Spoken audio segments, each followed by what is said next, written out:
Salam dan bahagia Bapak Ibu Guru hebat di seluruh Indonesia, apa kabar? Saya Ivan Yuliatmi, CGP Angkatan 1 dari SMP Negeri 17 Kota Palembang, akan memaparkan koneksi antar materi modul 3.2 Pemimpin Pembelajaran dalam Pengelolaan Sumber Daya. Pemimpin merupakan orang yang mengemban tugas dan tanggung jawab untuk memimpin dan bisa mempengaruhi orang yang dipimpinnya. Guru sebagai pemimpin dalam pembelajaran memiliki peran penting dalam menuntun tumbuh kembangnya kodrat murid sehingga mencapai keselamatan dan kebahagiaan setinggi-tingginya, baik sebagai manusia maupun anggota masyarakat.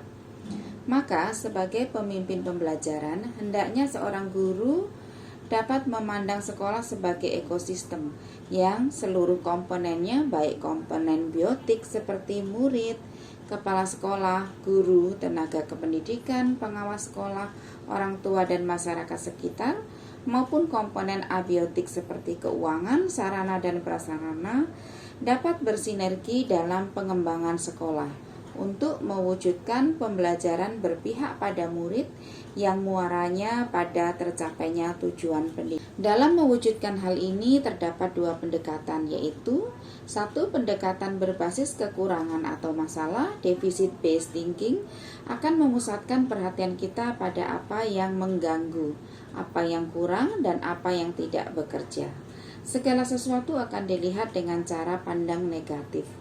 Pola pikir ini secara tidak sadar, kita menjadi seorang yang terbiasa untuk merasa tidak nyaman dan curiga, yang ternyata dapat menjadikan kita buta terhadap potensi dan peluang yang ada di sekitar. Dua, pendekatan berbasis aset atau asset-based thinking. Pendekatan ini merupakan cara praktis menemukan dan mengenali hal-hal yang positif dalam kehidupan dengan menggunakan kekuatan sebagai tumpuan berpikir. Kita diajak untuk memusatkan perhatian pada apa yang bekerja, yang menjadi inspirasi, yang menjadi kekuatan atau potensi yang positif. Dalam pengembangan komunitas atau sekolah berbasis aset terdapat 7 aset sekolah sebagai modal utama, yaitu modal manusia, modal sosial, modal fisik, modal lingkungan atau alam, modal finansial, modal politik, serta modal agama dan budaya. Pengelolaan sumber daya yang tepat akan membantu proses pembelajaran murid menjadi lebih berkualitas. Dengan pendekatan berbasis aset, kita akan cenderung menjadi pribadi positif yang menempatkan murid-murid sebagai prioritas dan melibatkan mereka dalam pengambilan keputusan dalam pembelajaran. Ketika para murid terlibat dan berinisiatif, maka motivasi intrinsik mereka dalam belajar akan menguat secara alami. Contohnya, kita dapat menerapkan kesepakatan kelas di mana murid akan berkomitmen dalam menerapkan hal-hal positif yang menunjang kemajuan belajar. Hubungan modul 3.2 dengan modul 1 yaitu paradigma dan visi guru penggerak, skill pemimpin pembelajaran dan pengelolaan sumber daya merupakan penjabaran dari peran guru sebagai pamong dalam filosofi pendidikan Ki Hajar Dewantara. Dan untuk mewujudkan tujuan pendidikan Ki Hajar Dewantara yaitu mencapai keselamatan dan kebahagiaan setinggi-tingginya baik sebagai manusia maupun anggota masyarakat. Melalui pendekatan berbasis aset, kita dapat menumbuhkan budaya positif sekolah seperti sifat pantang menyerah, inisiatif, kreatif, dan inovatif. Materi pembelajaran dalam pengelolaan sumber daya juga terhubung erat dengan modul 2 yaitu pembelajaran berpihak pada murid.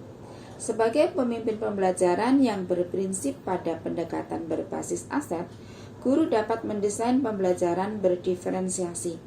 Pembelajaran yang bermakna, menantang, dan relevan dengan ragam murid. Lalu menggunakan teknik coaching dalam menumbuhkan bakat dan potensi murid. Materi pada modul 3.2 ini juga terhubung erat dengan modul 3.1 pengambilan keputusan sebagai pemimpin pembelajaran, karena modul 3.1 ini memberi framework dalam pengambilan keputusan yang tepat yang tentu akan berhubungan dengan pemimpin pembelajaran dalam pengelolaan sumber daya. Sebelum mempelajari modul 3.2 ini, ada kecenderungan berpikir berbasis kekurangan dalam menghadapi masalah.